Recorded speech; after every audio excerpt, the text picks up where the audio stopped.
mga idol, magandang araw po sa inyong lahat. Panibagong upload na naman po ng aking video. Sa pagkakataon pong ito, ang i-upload ko ay isang coconut bonsai materials na niripat ko sa drums or tambol. Nabili ko po ito sa Tianggian. Mura naman po. Sabi ko, bakit hindi ko gawing disenyo ng aking coconut bonsai materials? Kaya nga po, andito na. Ito na po siya. Ginawa ko na nga po. Okay, mga idol, sa mga baguhan pa lamang po o napadaan sa aking channel, ang ginagawa ko po sa channel ko ay ang pagbobonsai o paghahalaman. Mas marami po ang aking ginagawa, ang pagbobonsai.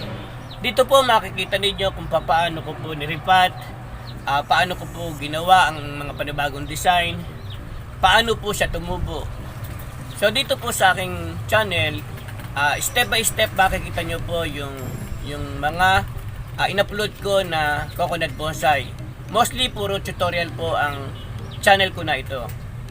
Okay, sa mga baguhan din naman po, sana po isubscribe nyo po ang aking channel, WinEd Bonsai City, share and like.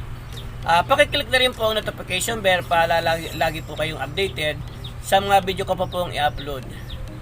Okay mga idol, samahan nyo po ako sa paggawa ko ng aking coconut bonsai materials.